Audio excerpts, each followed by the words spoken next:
All right, welcome back to another episode of In the Paint. Today is definitely special, a little different.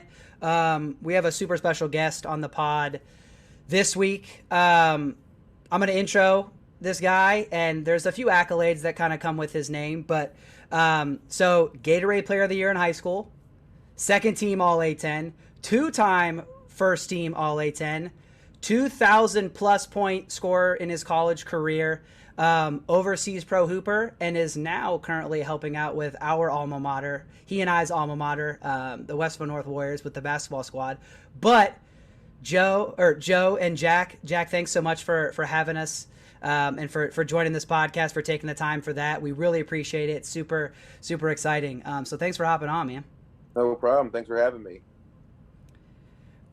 So let's just jump right into it, man. We obviously know that we're having you on this podcast for a reason.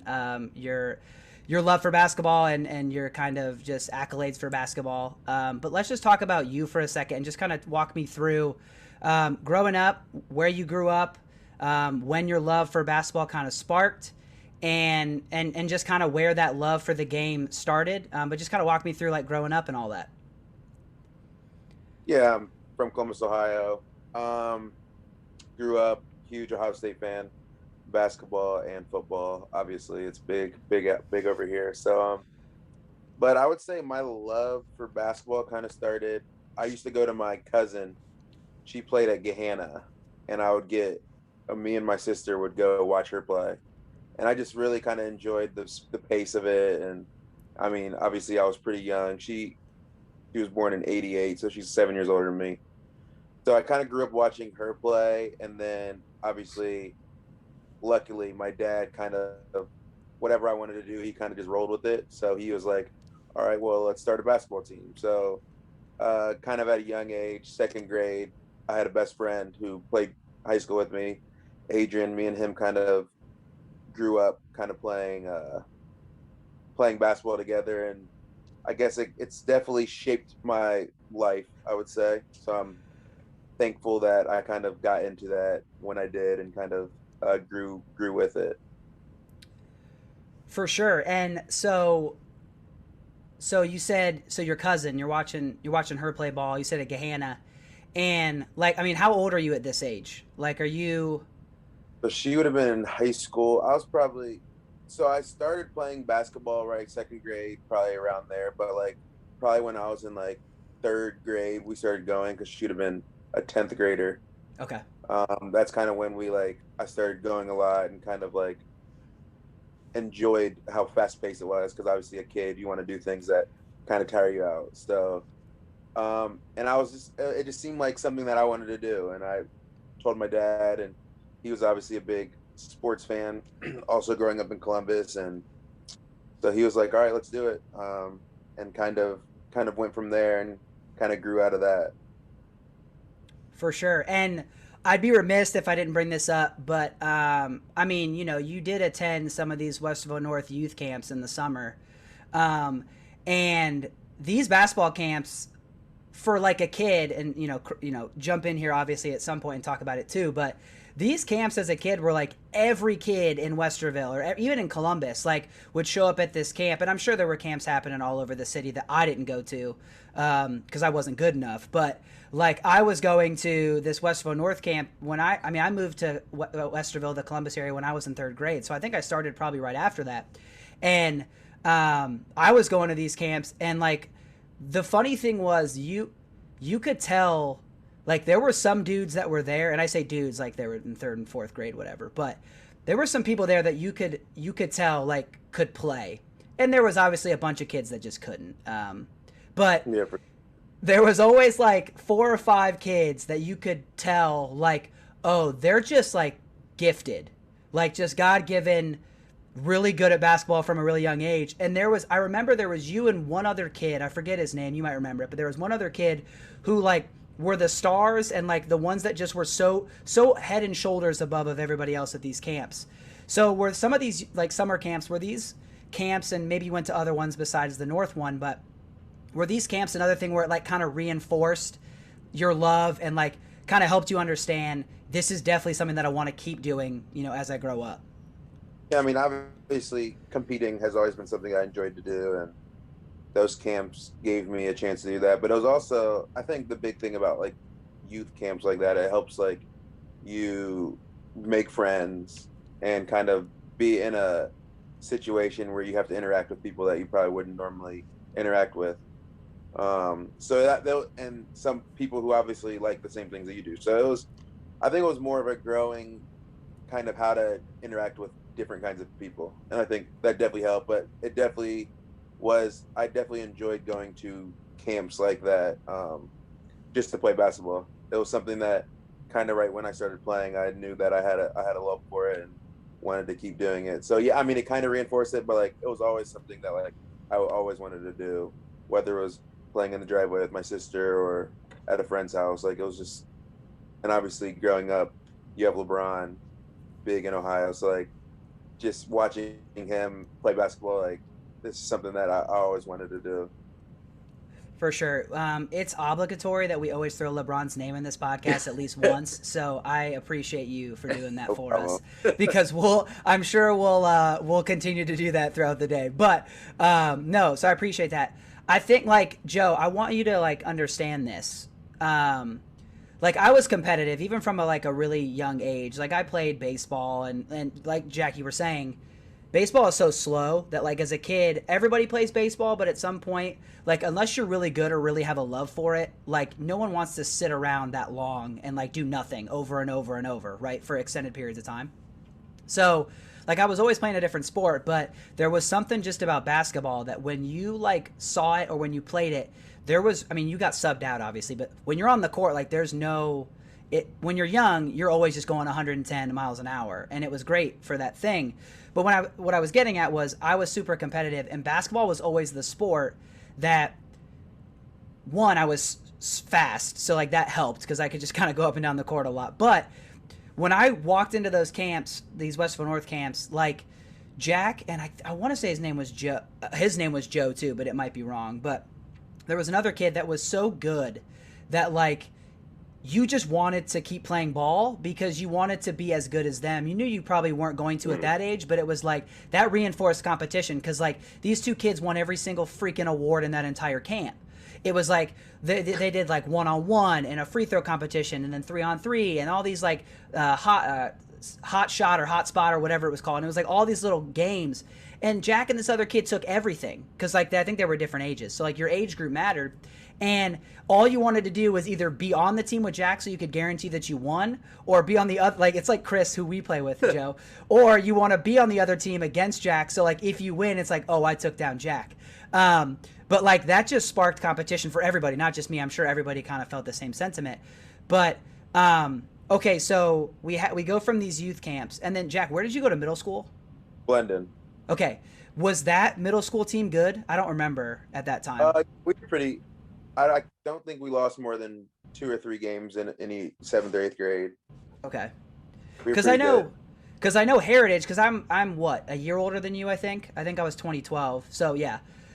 So my middle school team was also really good. I don't remember how good Blendon was. Like you said, it sounds like they were good. But so middle school basketball, was there a point, what was the competition level like in your opinion? And feel free to like just be honest. Like when you're playing in middle school, did you feel like you were definitely better than most people you went up against, or was it pretty even at that point? I mean, at this point, it was kind of me and Adrian kind of grew up together playing. You know, Adrian. Yeah. So like, you could kind of tell that you were better than most of the kids that you played with, or against. So I think it was fun. It was more of just like hanging out, kind of. Middle school basketball was like you get to be with some of your good friends playing basketball. And it wasn't until like high school and I got into AAU where it was kind of like this competing thing was really fun. Gotcha. For reference, and to support the basketball is just hanging out with your friends in middle school. My middle school team decided that the last player on the squad would be settled by a first to three one-on-one game. So like it clearly doesn't matter as much as, like you said, going higher up in the ranks of basketball. But I can imagine, like you said, you probably hit a point when you're like, oh, this is more just like fun for us because we're better, we're hanging out, but also like this is a time to just meet a bunch of people and hang out with your friends and play ball, like you said, the sport you love. Yep. Okay, so we transitioned from Blendon, and so but Blendon normally fed into South. So what was the difference between not going to South and going to North? Was it just, did you choose North, or was it something that? I'm in North District, so it was really weird. Yeah. So like Matt Rhodes, lived in between me and Adrian on Sunbury Road, like towards Easton. I don't. I guess a lot of people don't know this, but like, so he went to Heritage. So and Yeah, then me and right. Adrian on either side of him went to Blendon, but we all went to North, even though Blendon's right next to South. So it was just, I think it was a point where they were just like, I don't know who created the lines of where you go, but they were they're like, we need this school, so we're just gonna throw them at, because we had more high schools, we had less high schools than middle schools, so it makes sense that like there would be differences. But yeah, I don't know, it was kind of weird going to Blendon right next to South, but then going to North, which is right next to Heritage. So it was definitely interesting. For anybody, for anybody that's like listening or watching and doesn't understand how like Ohio's districts in general, but like Western, like just Columbus in general, like the district map is literally insane. Like you look at it and it looks like a road map, like an atlas, but it's actually just a district for schools. Like that's what you're looking at. But I just when you said Blendon, I was like, wait, you went to North though. But it reinforces the idea that the districts are all messed up. Whoever drew it was probably drinking at a time. For sure, No. had to have been. So okay, so we move from Blendon, then you show up at North.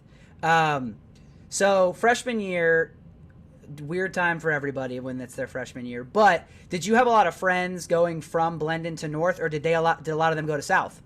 I had a core group of friends that went from Blendon to North with me, so it was nice. So like my three best friends at the time all went. We like sixth grade on.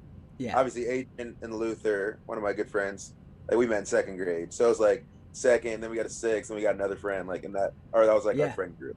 So it was nice. It wasn't too hard of a transition. Plus, I knew some of the guys. I mean, I had been going to Westwood North Open gyms from like seventh grade on, so like I also knew some of the basketball players and coaches. So it wasn't the worst transition. I'm sure a lot of other ninth graders had it, but I can't be too mad about that. For sure. And then, so you kind of alluded to it, but so you're in middle school, you're playing open gyms with some of these dudes that are now like probably like sophomores, juniors, seniors at North. Being a seventh grader and then doing that, what did you feel like? How comfortable did you feel in terms of your competition, like your personal competition level when you're in seventh grade going up against, like I said, sophomores, juniors, seniors in high school? Did you feel pretty good? At first I was like, wow, this is a lot, because obviously they're moving faster. I mean, any level of basketball, if you go up a level, it's going to be faster, more physical. But like as I went, like I was like, okay, I can play with these guys, and like it wasn't that much of like a shock to be playing, I guess, playing against 5 years older. But I'd always been like, even when I was in like second grade, my dad was like, you need to play against better competition. So we would be playing against fourth and fifth graders in second grade. So like, it wasn't anything new to be playing against older kids. So you kind of just go with it. Yeah. And I mean, it's cliche, but like you said, playing up, you absolutely have to raise your level of competition, and you're forced to play. You're forced to get better, and like you said, play faster, but still play under control. Oh, yeah, I remember playing against Trey Burke and Jared Solinger at a team, and they're a lot older than me. So I'm not really quite sure how we were playing against them. Honestly, I really don't. But we lost like 92 to like 10, and like, like growing up, like you take those hits, and you're like, all right, well, that sucked. And then like you want to do that to another team. So like you just want to be because getting your ass beat like that not a good feeling. No. When they're making half court shots, and like I was struggling to make free throws. That's so disrespectful. They killed us, and they let us know. So it was like that, like kind of, that's where like that competition kind of thing, like I'm always playing against older kids, like all right, like I'm not backing down, kind of chip on my shoulder. For sure. So freshman year, you walk into North. I don't remember, did you go freshman year, like freshman team and then varsity, or were you like a little bit on freshman team and then straight to varsity? Or were you straight varsity? I was I played the first 6 games freshman year, and I remember like third game of the season maybe we were playing Westfield Central, one of our rivals, and at halftime it was 40-3, and they're like, well, they didn't get the ball past half court for like they banked it top of the key three. That was their only points for the half, and they're like, all Unreal. right, we changes. So like then I went JV. Okay.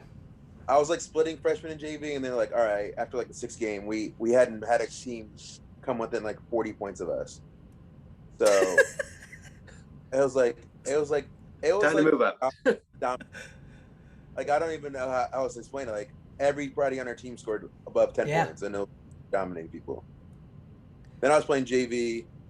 That was for like probably 8 or 9. Like most of the season, I was splitting between JV and varsity. I think I only got in like 7 games varsity. I had 7 points my freshman year varsity. For 7 varsity, games. okay. Yeah, so I played a lot of JV, did pretty well there, and then by the tournament time, I was only varsity. Okay. So by tournament time, I know you said you scored 7 points, varsity. So by tournament time, were you kind of just dressing at that point in case somebody like went down or whatever, or were you actually getting time? I was getting spot minutes here and there. Okay. We had like 7, 8 seniors my freshman year, so there wasn't much time to give to a freshman. However, looking back, I think they probably should have given me a little bit more time. I was just about to say, like, I mean, our head coach the other day, Coach Tuman, I told him that. I was like, listen, you probably should have been playing me a little bit over some of these other guys. But we had a laugh about it, obviously. And Did he admit his mistake? You said what? Did he admit his mistake? Was he like, yeah, probably?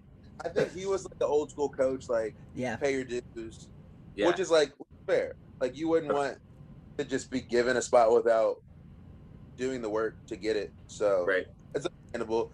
I'm a pretty coachable person, so I was like, listen, no hard feelings. Like, just I'd go out there and do whatever you need me to. And that's typical. That's like typical high school basketball, though. Like a lot of times it is like seniority based. I mean, I say back then, like that was a long time ago. But like 10 years ago, 8, 9 years ago, that was kind of commonplace. It was like you play your seniors a ton, and like the freshmen, even sophomores that come up, which is also kind of rare, but freshmen and sophomore that come up, like, you get your minutes at garbage time or like you said, spot minutes. But it is pretty typical to play seniors and juniors, upperclassmen a lot. Yeah. I mean, it's just they have the experience. They're going to be more developed. Obviously, 2-3 years makes a big, especially when you're still growing in high school. Yeah. So it's understandable. Like, I don't blame them. We had a good team. Yeah. Had the all-time leading scorer at the time, Ralph. Yeah. So I can't be too mad about it. For sure.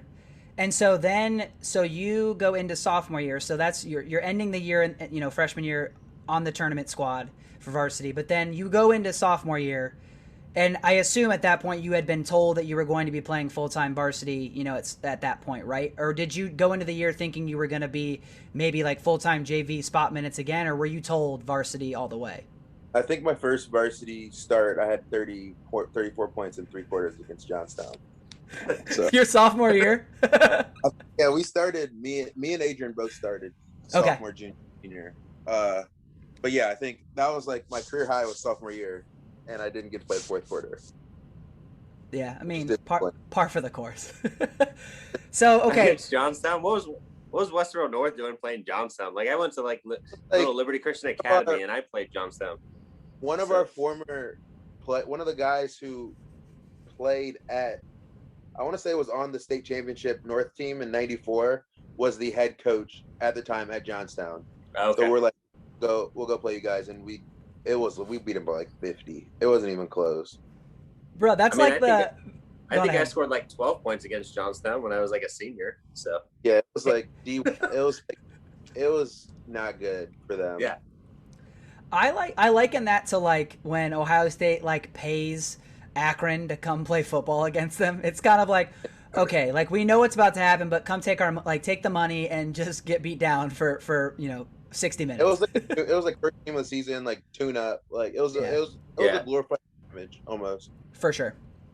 Okay, so you start off like you said with a 30-plus burger on first start of varsity sophomore year, and then walk me through sophomore year, just like progression from I know you start off scoring 30 points, so I don't want to say like how you improved because you started off pretty damn good, but talk about the experience you gained from starting game one sophomore year as a varsity player and then just all the way through that year.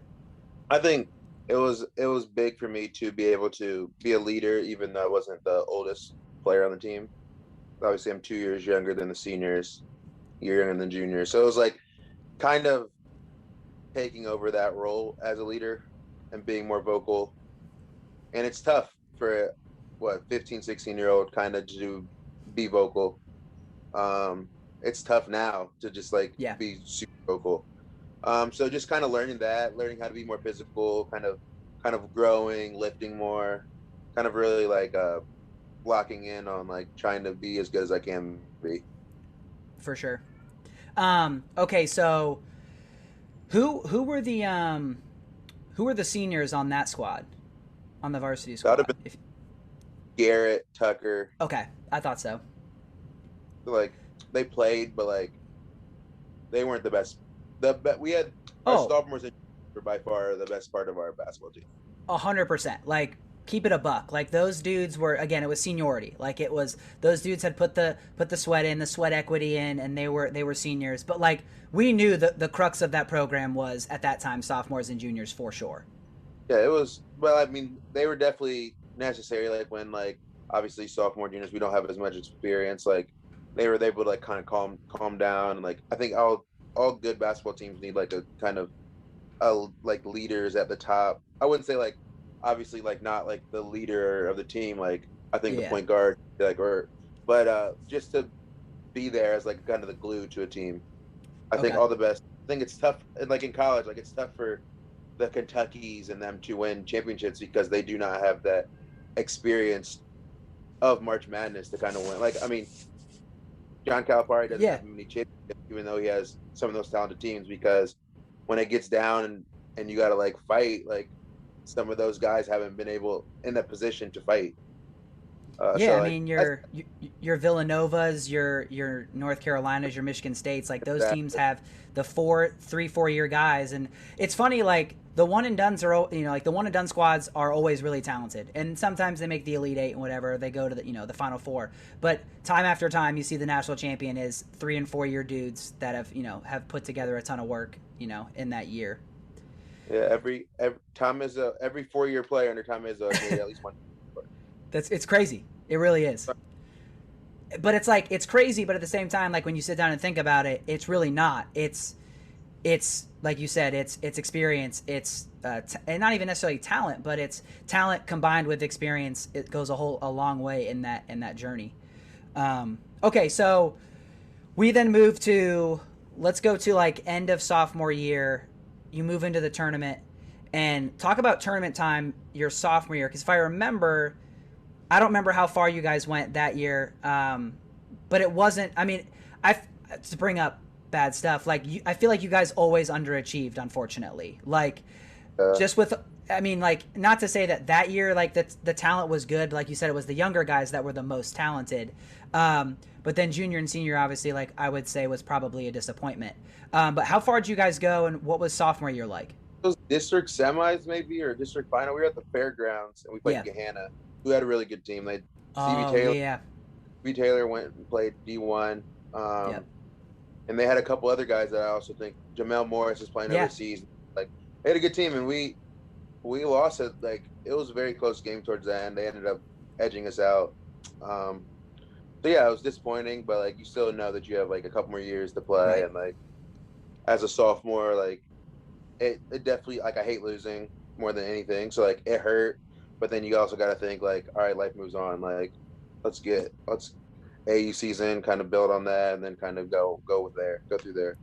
Okay, for sure. And so then, after sophomore year, you're about to head into upperclassmen season, and I mean, you're moving into, this is like big time. I mean, like upperclassmen is when, I mean, obviously people now get recruited like when they're 7 years old, but like, you're moving into junior year, and upperclassmen time is like big time.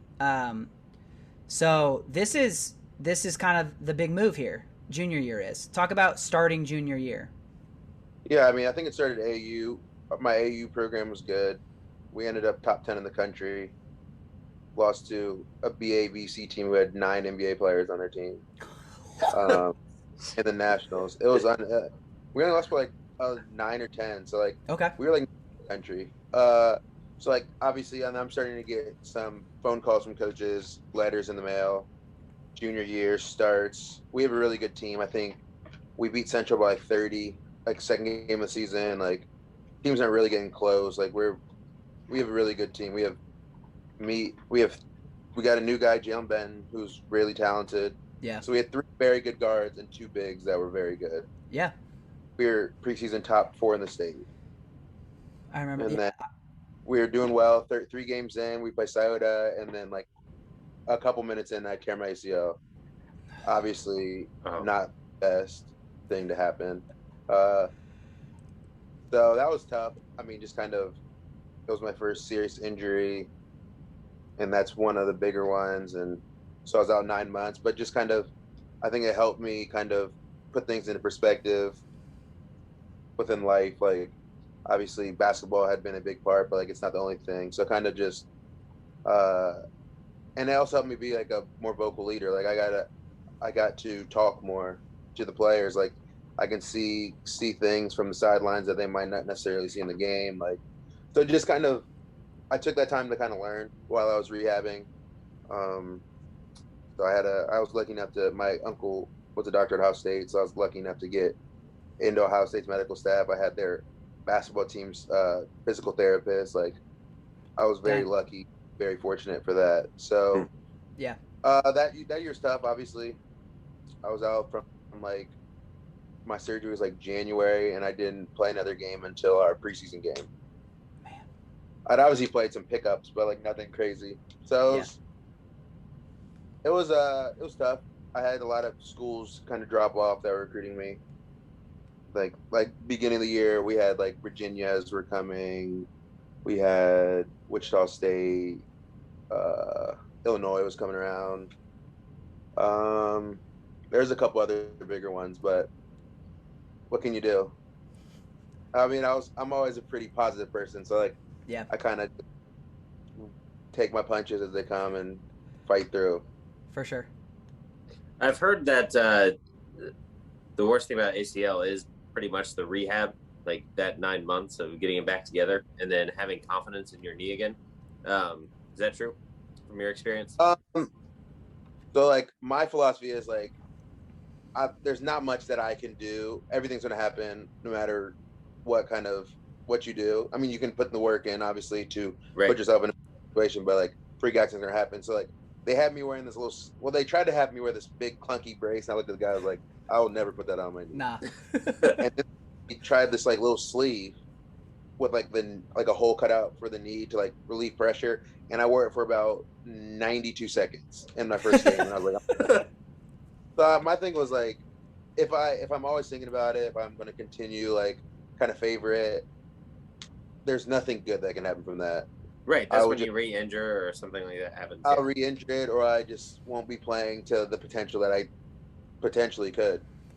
So I kind of was just like, fuck it. I don't know if I can cuss on here. Yeah, you're good. Oh, geez. Yeah.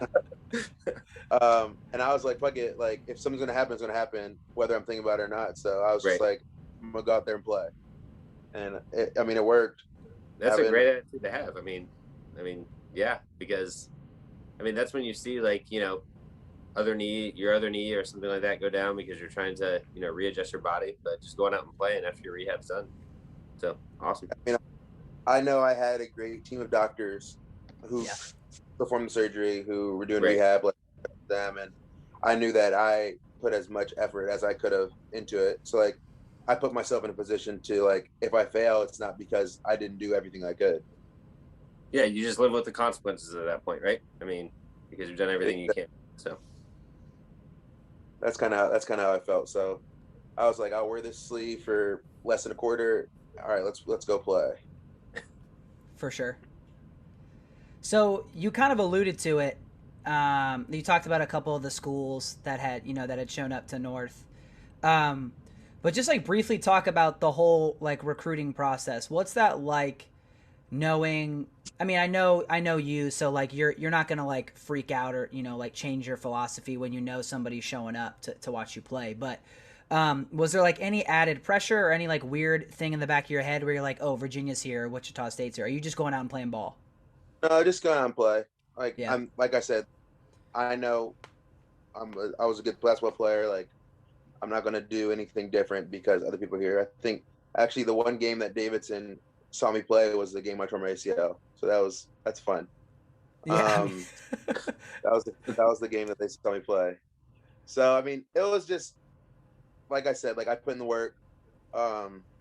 There's no need for added pressure. I'm pretty like with that, like I'm pretty good at not putting pressure on myself and kind of just going out there and playing free and playing with like a smile on my face. Like that's just kind of what I've been known for and what I will continue to do. Just I know a lot of basketball is a big mental game, so if you get down on yourself, things can go bad in a hurry. So that's why I try not to think too much about pressure or anything like that. Just go out and play. It's what I love to do. It's what I'm fortunate enough to be doing. So like there's no real pressure.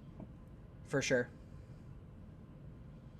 So like you said, you're down from January until preseason of your senior year, right? So talk about, and again, senior year. Now this is like, for me, in my opinion, for you, like this was money year. After, I mean, you could have said junior and senior year, but the ACL happened. So you're like, all right, senior year, this is go time. You're probably pissed. I don't want to say pissed, but you're probably like with a fire to play again. Maybe pissed. And senior year is when like everything starts to just pop off in terms of all the accolades, all the stats, everything that happens is senior year, which probably would have been junior year and senior year. But talk about not only senior year just being a high schooler, but talk about senior year being like the dude in the state or projected to be the dude in the state, and just everything that came with that playing ball. Yeah, I think I got ranked number 1 point guard in the state going in senior year. Top 10 player in the state. I committed to Davidson before the season started. Okay. Just because I didn't want I went on my visit and I was like, this place is perfect. Like there wasn't really any doubt in my mind that I was going to go there. And yeah, you'll never hear me say a bad word about that place. But I would never ask you to. No, you wouldn't be able to get. Yeah. But, so that's just something that I kind of checked off. Like, all right, I don't have to worry about this anymore. Like, let's just go play. And it was fun. Like, we were a very good team. We beat some really, really good teams. I think we ended up going for the year 23-2. So yeah, it was a fun year. We competed. We beat some teams that came from out of country. We beat a prep team from Canada. We beat a team out of Cleveland who had 7 D1 players on their team. One that went to Kansas, one that went to Northwestern, that we were probably not supposed to beat. And then we kind of got tripped up in the tournament against a Newark team who was very well coached, and we were up 15 in the third, kind of didn't hit shots on. They had a better game plan than we did, and they were better, well coached. There's obviously it sucked at the time, but like I said, like a couple days after, I was like, all right, like summer's almost here. Like, yeah, right. it was, the senior is fun though. Like 2 of my best friends were on the team. Like I got to spend every day with them, like hanging out. Like I said, we were winning. Like obviously winning's fun. People at the school are excited about us. It was a good time. I enjoyed high school. I think the basketball season was definitely the better season. Our football team wasn't very good. Oh, jeez. Actually, they were 0-40 in my 4 years. I was going to say, I saw 0-40? Yeah, Joe, you have no idea. You have zero idea. No, they made the tournament like last year. Yeah. I never saw it at North. So yep. It was so obviously once basketball season came, like our student section was like they wanted to see some wins, and like we were we were playing with like some fun out there. Like when we No knew we doubt. were going to be, like we were trying to give people a show. It was enjoyable. Yeah, no, I mean, like, yeah, the football team was terrible, so the student section was like itching to get lit for basketball games because, I mean, we would have fun for football games, but there's something like when you're cheering all that time, but like your team is ass. So like when you're cheering for a team that's actually good, there's a different hits a little different. But yeah, I remember going to that game against Newark, and all I kept thinking was just like, man, like they just adjusted better, and they just like better coaching that game better. And I was pissed because I was like, this team is not as good, but things happen. And like you said, but you have always been a person that like you said, now I'm just looking to summer. Like you're mad, but you like don't dwell on stuff. Just like you said with like your ACL too. Like you're like, all right, well, let's work rehab and let's get after it. So when did you find out, or I guess how do they tell you that you're the Gatorade Player of the Year? I actually found out like all the guys that were playing at Davidson were texting me congrats, and I'm like, first of all, I was like, I don't have any of these people's numbers. I don't know what they're congratulating me, because like Twitter wasn't big really. Right. Yeah. It was there, but like obviously there's a highlight tape for everything. Yeah. Nowadays, but like I was like, what are we congratulating me for? Thanks. And thanks. Like I don't really know what's going on. And then one of the coaches for Davidson texted me and said Gator Player of the Year, and I was like, I didn't even know that was an award. Like I didn't know I was up for it. I didn't know it was a thing. Like, but yeah, it was definitely cool to be recognized for. I think that's for basketball, but also like community involvement and stuff like that. So like, obviously, Mr. Basketball is a great one, but like if I'm gonna get one, I would rather have one for like doing stuff in the community as well. So I couldn't be too mad. I was definitely pumped about that. That's awesome, dude. Yeah. So now yeah. we're moving into college time, man. Yeah, we are moving into college. So like the summer going into it, every 4 years, Davidson goes on a trip overseas. So like my first kind of college, like I worked out for like 2 weeks. We were doing drills, like going through plays, because then we had a flight to Italy. And that summer going into my freshman year, we went to Italy and played some of the pro teams over there. So it was like getting to know my teammates, playing college basketball as well as European basketball, and being my first time out of the country all in That's one. crazy. So it was a crazy time. It was, but like I think it made the transition into a new team, into being a new face, so much easier. Because like everybody's so excited about this thing, like you can kind of bond over like new experiences. Like I was lucky that was like my first kind of introduction to college basketball, and then my first real game was at Duke, and that was a very different experience. Jabari Parker had combined for 45 points on 2 missed shots. It was like boy. So like my first points as a college basketball player was a banked in top of the key 3 at Cameron Indoor. Like I don't like that's like the mecca of college. Yeah.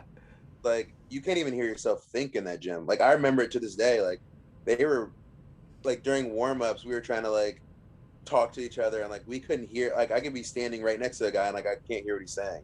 It was unbelievable experience. Maybe it's by 40, but I think it definitely helped kind of get acclimated. I was like, okay. Yeah, you're just kind of looking around. You're like, all right, I'm here. Like, I was let's like, do it. It can't get worse than this, so it's only up from here. Yeah.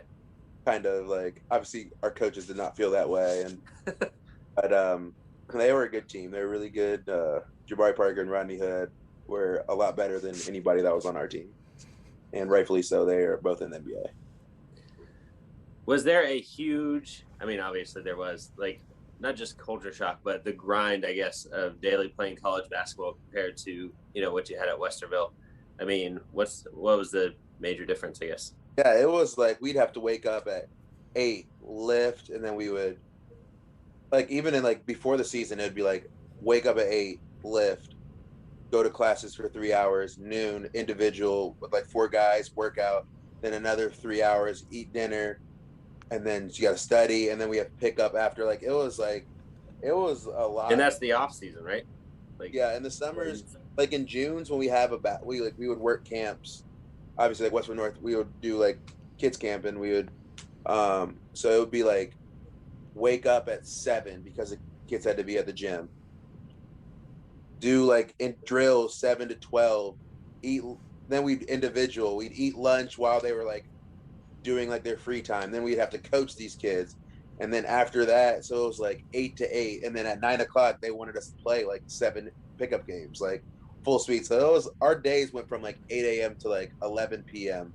for like 2 weeks straight. So it was definitely fine, but like you kind of get into a rhythm, and like some people can embrace the grind. Like I was always like, I was always the guy to like bring some smiles, bring some laughs, like let's get after of especially after my freshman year when like I kind of had to step into a leadership role. But yeah, it was definitely it's a different kind of grind. Like in school you can kind of skate. Like I had a 4.0 and barely even tried in high school. It was like that's high school. It's like it's a game how to play. Yep. You can do it. But college is different. Like I had to have to write like a 25-page paper on with 2 road trips coming up, like in the air trying to type this paper out. It's a lot. Yeah. But they provide a lot of resources, whether it was a tutor, whether it was kind of breaking us down into study sessions. We had like a study time that we had every week that we had to go to, and we had to write these honor statements, which was pretty much like what were every week we had to write what were our assignments this week, did we do them, what grades did we get, and they were just like they were so good at keeping track of like making sure nobody kind of fell behind, and if they needed something they were always there. So like it was hard, but when you can tell people care about you, it's a lot easier to put in those extra like kind of extra effort. Right. For sure. I think that's the thing. Like if a teacher shows like that they care about what you're learning, like, and they feel they're passionate about it, and you can tell that they're passionate about it, like you don't mind doing a little extra work because you can tell that they're putting in so much more. I think that's what I think made Coach McKillop such a good teacher, really. Like he's a great coach, but like he would take a basketball lesson and turn it into a life lesson, and you wouldn't even realize that he was teaching you about life until like you look back and like, I mean, I think that's why it's a special place. Yeah, I'm gonna save the Coach McKillop gush session for the end because I know that you have nothing but amazing things to say about him. But like that was one thing. So this is not like, I promise this is not like fangirling or whatever. But it's really funny if you look on my like my ESPN app. I follow Ohio State sports, like the pro teams that I follow, and then first there's Davidson, and Love it. so like, and my dad was the same way. Like we would, anytime there was a Davidson game on, if it was on like CBS Sports Network, my dad would be like, "Do we get that channel?" I'm like, "Nah, I don't think so." But like, but I say that one because I wanted to follow your journey, but two, there was always something super captivating about Coach McKillop that like the development he brought upon players, but like when he gave press conferences at the end, like it was so like wisdom filled. I feel like it wasn't just about basketball, like you mentioned. And so from that point, like I said, you coupled with like, I just really liked the dude himself. And so I like really wanted to follow that squad. But like I said, we'll talk about that. And, you know, I'll have you talk about him in a little bit. But so freshman year, like you said, you kind of have your shell shocked to walk into Cameron Indoor and play a little bit, but then you kind of work through freshman year, and now we're into sophomore year, which is like, okay, you've now got your feet under you, you've played some freshman ball, and now you're into sophomore year. What's that like? What going into sophomore year? What's the mindset? So my freshman year we were in the SoCon, which is like not the best conference basketball wise, and then my sophomore year we moved in the A10. Okay. Which is like Dayton's, your VCU's, your Rhode Island's, like teams that make a tournament every year. And so Coach McKillop brings me in like before the season. He was like, he knows that I'm gonna need to play a big role, so he's like, I'm gonna make you a captain. Like I was his first captain in 25 years as a sophomore.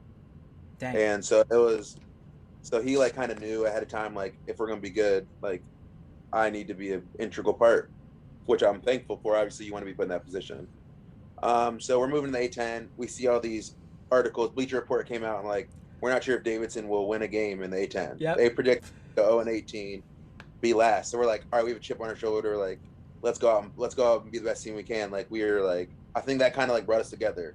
Obviously, we cared about each other, but like, we wanted to prove people wrong. We wanted to like show that we were better than SoCon recruits. So we do pretty well. We in the before conference play, we play like Virginia, who was fourth in the country, end up losing by like 8. Like we're like right on the edge of like being a really good team. And then we come to conference play and like these are good games every week. Like and this SoCon, I remember freshman year, a team was 8-0 and they're like, oh, are they the new Davidson? We went to their place and beat them by 40. So it was like you could tell there was like a difference in skill level. But like A10, like you got to win, you got to fight every game. Yeah. Like there's no pushovers. And so we're doing really well. Midway through that year, I tore my meniscus and I was out for 7 games. We ended up dropping 2 of those, and it was like really hard on me because like I cared about these guys so much, and I felt like I was letting them down by not being able to be out there, and it was hard. But got back. I was supposed to be back in 4 weeks. Was I not supposed to start practicing? But like 3.5 weeks, we had a game, and I was like, put me in there. I'm not so missing. Like we ended up going 14-4 in conference and winning the A10 in our first won the A10 regular season in our first time in there. We were ranked like 22nd. I think that we got 22nd, first ranked team since Steph, first at-large bid in Davidson history. So it was like a bunch of firsts. Like we like banded together, and it was very fun. Played Iowa in the tournament, was not a good game. They weren't a good matchup for us. They were very big and they were well coached. I also think they were better than a 7 seed, and I think that we got underseeded as a 10 seed. So we were top 25 in the country going into like the A10 tournament, yet we got a 10 seed. Yeah. Which, if you do the math, that's 40. So I was like, I don't really know how that works. Yeah. Dayton was ranked. We beat them by 20. VCU was ranked. We beat them by 20. Like we scored the most points on Virginia in that whole season. Like I remember reading that. Yeah. So I was like, how did we get a 10 seed? But anyways, that wasn't the best trip. We were supposed to. Our game was in Seattle, which is not close to North Carolina, obviously. Nope. And our flight was supposed to leave at like 9 p.m. Well, flight gets delayed. We leave at like 3 a.m. Have to make a pit stop in Kansas City at like 6 a.m. Like it was like the worst travel. We get there like, I don't know, 9 a.m. I don't even know what time it would be. It was like maybe 7 a.m. their time. Then we have like a 5-hour sleep before we have our allotted time on the court during the. It wasn't the best trip, but obviously they were a better team. So sophomore year, I ended up getting second team All A10. My teammate was player of the year. So like, Coach McKillop was coach of the year. Peyton was freshman of the year. Like, we like kind of came in and like took people by storm, and like I think it shocked a lot of people. And obviously you want to be a part of transcendent seasons like that. And I think we were a team that they didn't really expect to have. So it was nice to see how the school and the community rallied behind us and everything. It was fun. It was fun. And then going into junior year, me and Peyton, we lost a lot. We obviously lost the A10 player of the year. We lost a couple other seniors. And so it was kind of time to like buckle down. I had to carry a very high scoring load in order for us to like have a chance. But like I knew it and I wanted it, and we had a lot of injuries. Brian Sullivan, who played at Arlington, got a concussion, so he was out for games. We had a guy from Cleveland who was also injured. So it was interesting. It was an interesting season.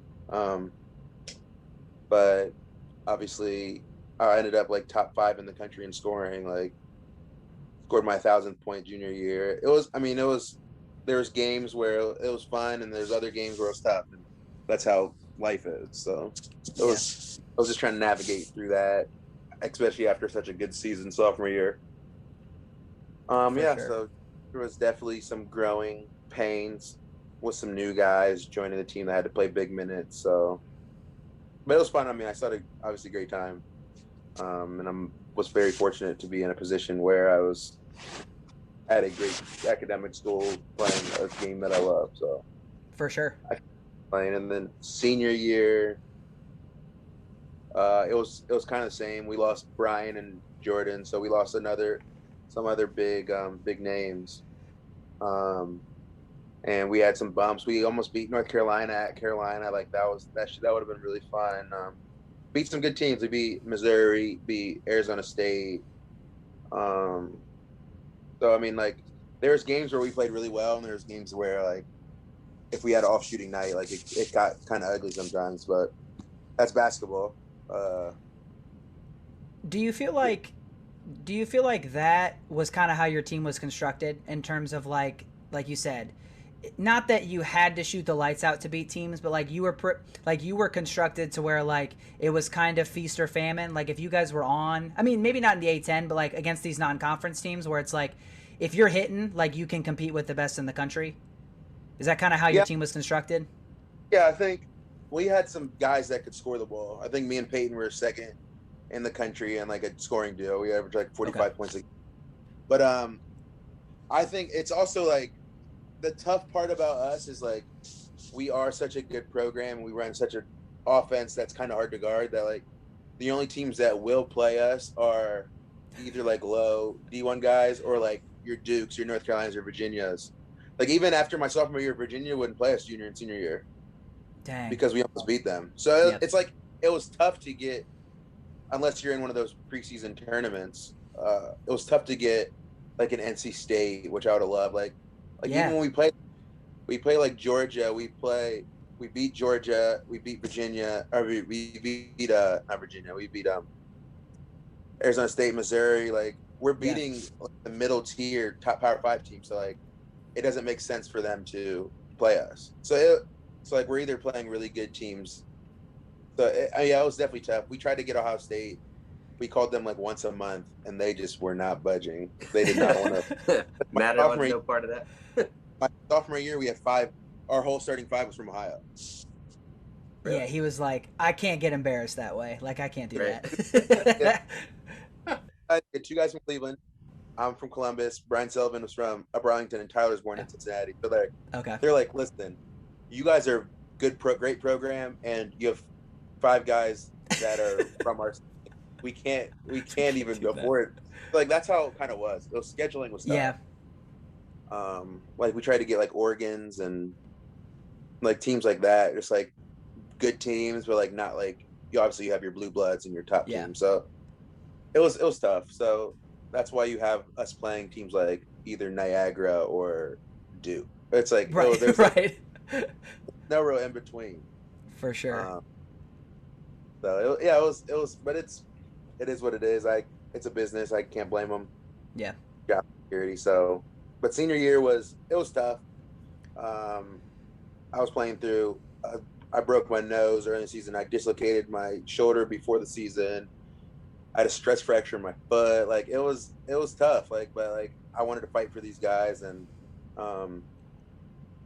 we had a good run. We won our first A10 tournament game, and then we played Dayton, who was the number 1 seed, and we had some bad blood during that game. Their coach said something to me that I did not like.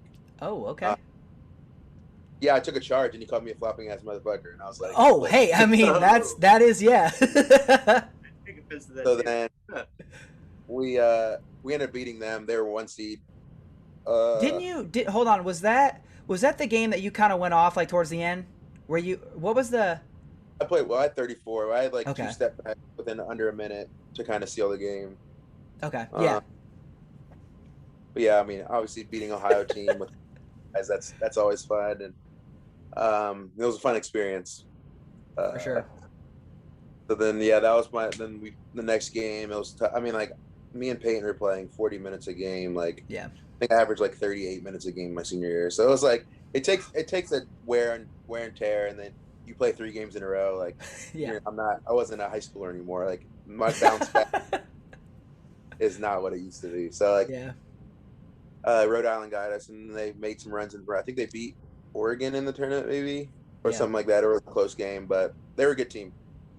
And then after that, I ended up playing in the Reese's All-Star game, which was fun. Like being in the Final Four atmosphere. I told myself I wasn't shooting anything but threes, so I was putting up a lot of I I love think that. I went 6 for 12 from three. I'm not sure if I stepped foot inside the arc. Oh, that's awesome. Yeah, it was fun, and just being all my coaches came, like just being in. It was in Phoenix, so being in Phoenix during the Final Four was a very good experience. And then was lucky enough to play on the Timberwolves summer league team, which was very cool. Going to Vegas and kind of being around. Like I remember playing blackjack at one of the tables. I was at like the $20 minimum. I looked to my right. It was like Chris Webber and Peja Stojakovic on like the. I was like, this is it was cool. It was fun. J. Cole was courtside at one of our games. Like Oh, nice. it was a good time, and I kind of I thought I probably should have played a little bit more. I think there's some politics that go in the summer league teams, like based on like what coach what coach brings his player in. Like if one Okay. of the top assistants is like, I want this guy on the team, like he's gonna play a lot more than if like a shooting coach brings someone in. So it's like Okay. I think there is some politics, but like it was a good experience. Had some friends come out and visit me while I was doing that, so it was nice. And then overseas, my first year was in Belgium, Okay. and that was definitely interesting. What was lucky is one of my teammates is from Delaware, Ohio. My first year, he played at Bowling Green, What? so he lived right above me. So he went to Buckeye Valley High School. So like, yeah, I was like, I see him like all the time now. He's 30 minutes away. Like I go and say what's up. So it was That's that wild. that helped. So all Ohio State games, all Cavs games, all Indians games, like we were watching it together because we were both fans, and like Yeah. being able to experience, like know someone who was from Ohio, and we let everybody in Belgium know that we were from Ohio all the time. Yeah, as you should. As most Ohioans do. Um, Yes. so yeah, it definitely took some growing, getting used to like the game's different. It's a lot more. It's a lot more physical. Okay. You can run zones and stuff. So like, there's not as much open spaces to drive like there is in the NBA Okay. because there's no defensive 3 seconds. So you can, if you have a 7-footer, he can just stay in the middle of the paint. Yeah. Whereas in the NBA, obviously, you can kind of bring him out and kind of change things up. So it was definitely getting used to. I had a pretty good season. Got to play in FIBA Europe Cup, so we got to play against teams in like Belarus. We played against a team in Israel. Got to travel a lot. So I've just been enjoying kind of the overseas life of like really playing, Yeah. being a job. Like obviously in college, it's like it's technically pretty much a job, but like it's not like it's not to the point where like they can just straight up fire you. So it was like That's fair. like they can't like, all right, we're gonna get you a flight back. Like don't ever come back here. Like that's not how. So it was definitely interesting, but I've been enjoying it. I played in Finland. Um, but I had ankle surgery before this past year and played in Belgium again. So it's a different game. It's not as much one-on-one as it is like the IQ maybe is a little bit higher overseas because it has to be. Yeah. Because there are schemes that you can do overseas that you can't in the NBA. Even though they're starting to play zone a lot more in the NBA, which is very interesting.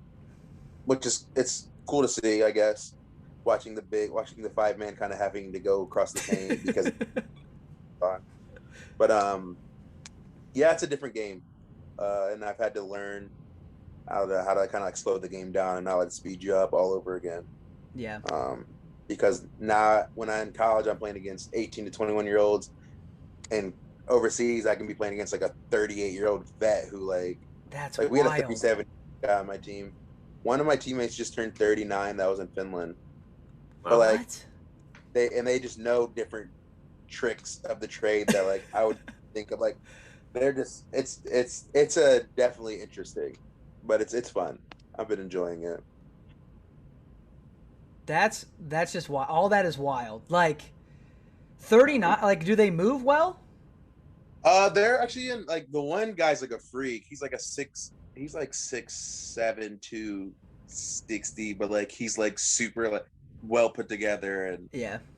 and they just have like very good touch. Like they know how to use their body to hold people off and stuff like that. So for sure. All right, so you've kind of alluded to it, but talk about really quick. I know I'm going to wrap this up, but we're in COVID. We're in this pandemic now. I mean, why are you back home? So I was towards the end of the season so I guess March 2020, I was in Belgium playing. Yeah. And COVID kind of hit, but I had just in like January, I tore my hamstring. And then I got back and then I was like getting ready to play in the game. And then I tore my hamstring again. Yeah. And then like I finally got back again and then COVID hit. So they're like, we have no more season. And I was like, okay. Oh, nice. So then I was like, they're like, you can stay here. Like we can pay you like unemployment. And I was like, you can get me out of here as quick as possible. Not that I did Belgium. Like it was just like, I was not going to be stuck there. Yeah. So I came home. I've been getting healthy this year.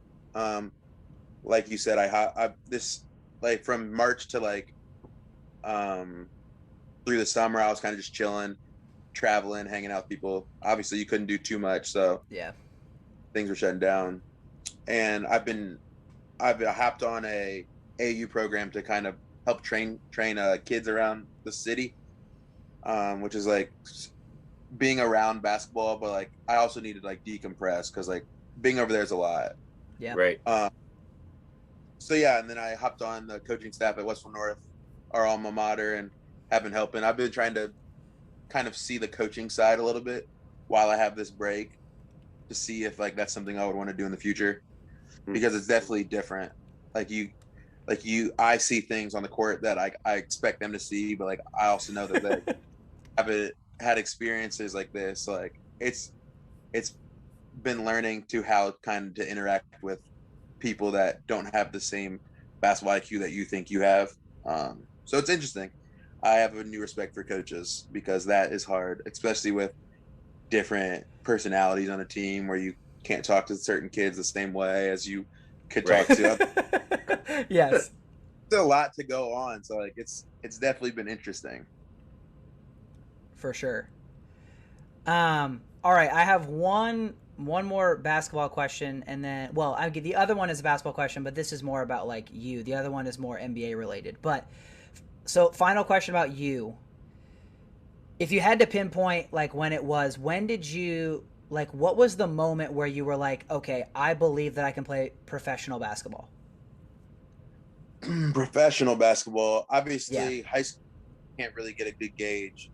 I think my sophomore year we were playing against UCF. Like early December, and I like was 15 of 17 from the field and had 37 points.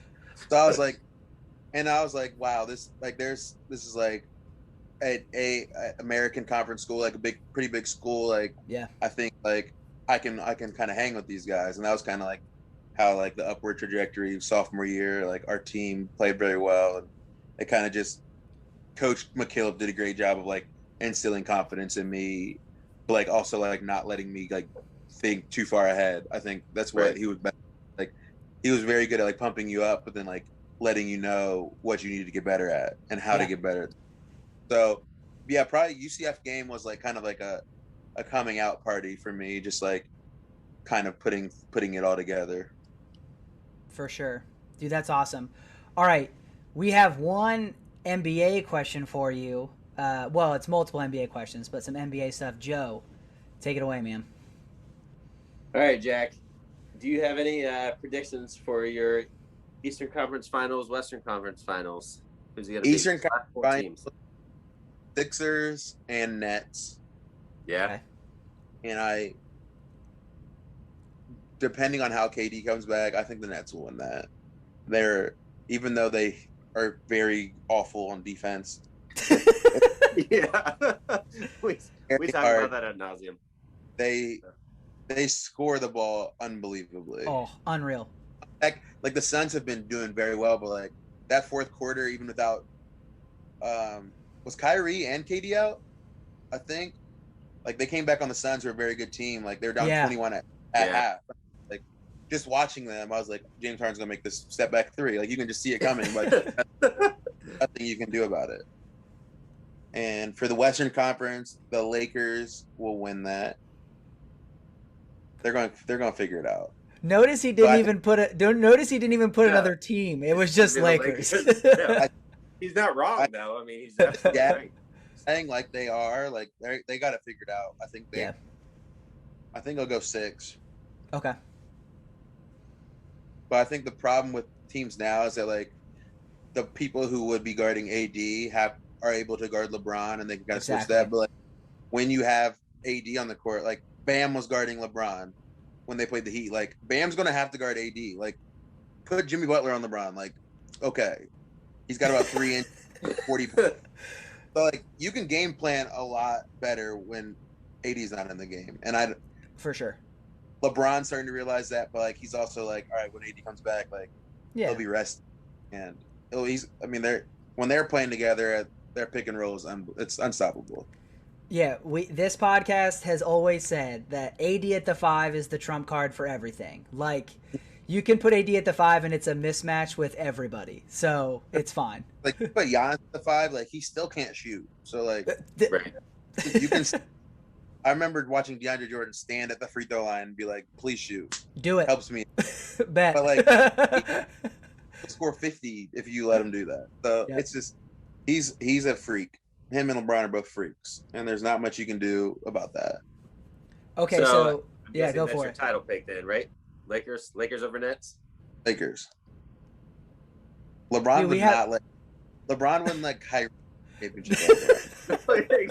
That's a good point. Like I just think of it solely like the Lakers are just better, but then there's that motivation of like, dude, this little dude isn't beating me in the finals. I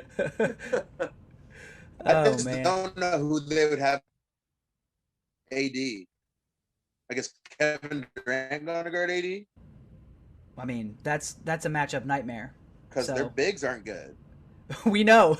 we talk about that too a lot on this podcast. And then if you do put KD on AD, who's gonna stay in front of LeBron? Like that's what I'm like. There's just mismatch, and like the Lakers have guards that can defend. Like Schroeder's been out. Like Schroeder, exactly.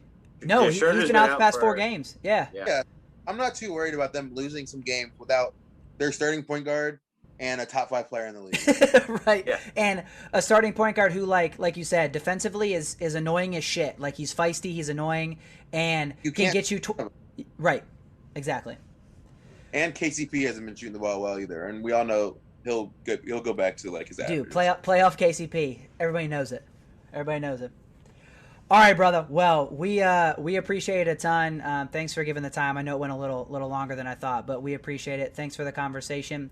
Hope everything ends up going well. Hope you get to go back at some point and play some professional ball. I assume you will once all this maybe at some point slows down. But seriously, appreciate the time and nothing but love and success for you moving on. Appreciate you. Thanks for having me on. Hey, see you, brother. Thanks, Jack. I do.